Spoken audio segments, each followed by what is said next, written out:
আসসালামু আলাইকুম। আমরা যারা ইংলিশ অ্যান্ড ম্যাথ প্র্যাকটিস এই পেজ থেকে আপলোড করা যে ভিডিওগুলো দেখি, তো বেশি ভিডিও আমাদের দেওয়া হয়নি।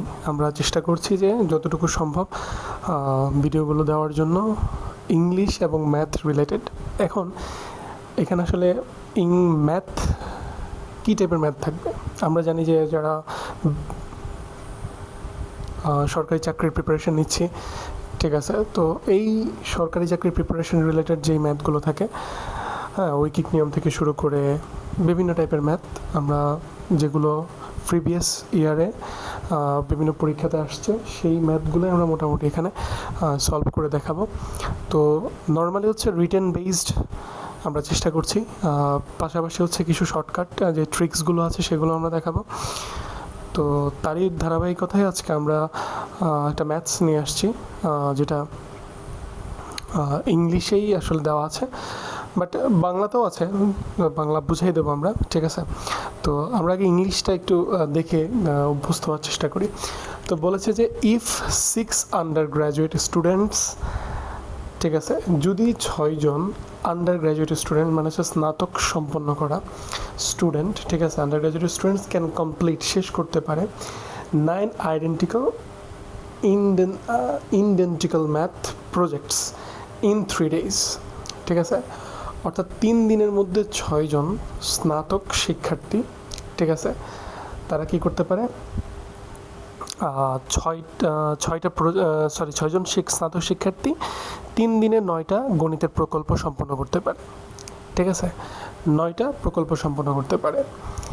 তো how long in days will it take 4 undergraduate students to complete 10 such projects, ঠিক আছে।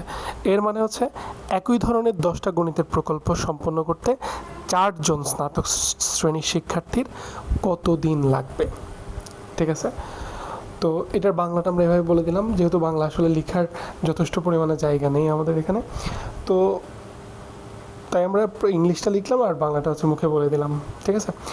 তো আমরা এখন ম্যাথটা আসলে খুব সিম্পলিভাবে করার চেষ্টা করব, ঠিক আছে। অর্থাৎ যারা এই ম্যাথগুলো নর্মালি 3-4টা লাইনে অনেক সময় হয়, ঠিক আছে, বা 4 লাইন 5 লাইনও হয়, বাট আমরা চেষ্টা করবো 2-3 লাইনের মধ্যে বা 3 লাইনের মধ্যে কমপ্লিট করে ফেলার জন্য। তো প্রথমত আমরা প্রথম লাইনটা আসলে কি চাইছে আমাদের জন্য? আমাদের এখানে চাইছে হচ্ছে হাউ লং ইন ডেজ, কত দিন, ঠিক আছে। তো আমার এখানে লাইনটা কী হয়, যেহেতু দিন চাইছে তো দিনের ব্যাপারটা লাস্টে যাবে, ঠিক আছে। তো 6 জন আন্ডার গ্র্যাজুয়েট, ঠিক আছে, কী করতে পারে? 9টা তাদের প্রজেক্ট কমপ্লিট করতে পারে 3 দিনে, ঠিক আছে। প্রথমে আমরা এই লাইনটা লিখতে পারি, অর্থাৎ যে 6 জন শিক্ষার্থী 9টি গণিত প্রকল্প সম্পন্ন করে 3 দিনে, তাহলে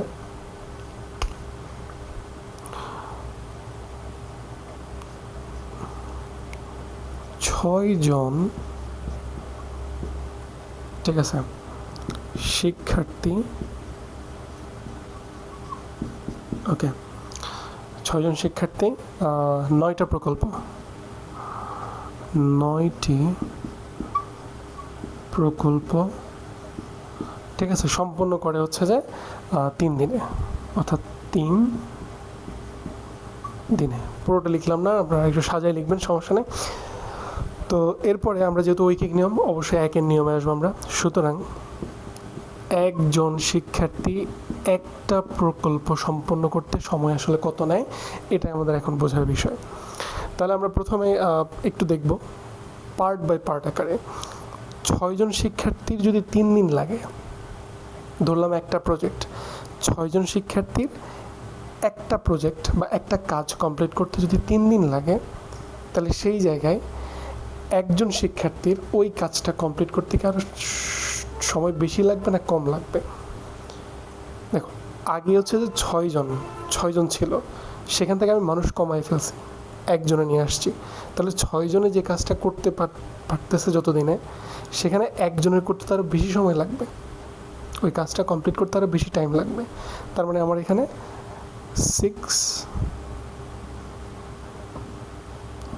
6 ইন্টু 3 দিতে পারি আমরা এখানে, ঠিক আছে। ওকে, এবার আরেকটা পার্ট, 9টা প্রকল্প যদি 3 দিনে করতে পারে, 9টা প্রকল্প করতে যদি তাদের 3 দিন সময় লাগে, তাহলে সেই জায়গায় একটা প্রকল্প করতে তাদের আরও কম সময় লাগবে। এটা তো নর্মাল একটা ইস্যু। 9টা প্রকল্প করতে তাদের 3 দিন লাগছে, তাহলে একটা প্রকল্প করতে আরও কম লাগবে না? তো সেই কারণে এই যে 9, এই 9টা আসলে নিচে চলে আসবে। ঠিক আছে? তাহলে এত দিনে। এবার ফাইনালি আমাকে বলেছে যে 4 undergraduate students to complete 10 such projects। ঠিক আছে? তাহলে সুতরাং 4 জন শিক্ষার্থী 10টা প্রজেক্ট কমপ্লিট করবে আসলে কতদিনে? তাহলে কতদিনে সেটা যদি আমরা বের করতে চাই, তাহলে কীভাবে বের করব? আসি, একজন শিক্ষার্থী একটা কাজ যত দিনে করবে, ঠিক আছে, সেই জায়গায় যদি আমি 4 জন নিয়ে আসি, তাহলে আমার কাজটা অনেক দ্রুত কমপ্লিট হয়ে যাবে না? মানে কম সময় লাগবে। সেই জন্য 4টাকে আমরা নিচে বসাবো ডিরেক্টলি।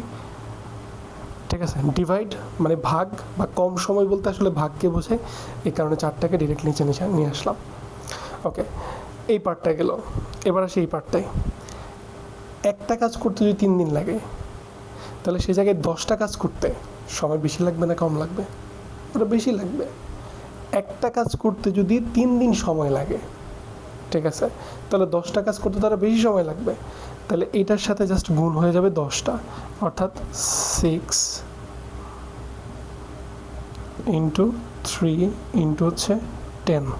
ওকে, তো আমরা যদি এবার কাটাকাটি করি, কী দিয়ে কাটাকাটি করা যায়? 2 দিয়ে যদি কাটি, 2 দুগুণে 4, 3 দুগুণে 6, 2 দিয়ে যদি 10কে কাটি, 5 দুগুণে 10, তাহলে উপরে কী কী থাকলো? 3 3 আর হচ্ছে 5। তাহলে 3 3 9, 5 নং কত? 45। তার মানে হচ্ছে 45 দিনে। ঠিক আছে? অর্থাৎ 4 জন শিক্ষার্থী 10টা প্রকল্প সম্পন্ন করতে তাদের 45 দিন সময় লাগবে।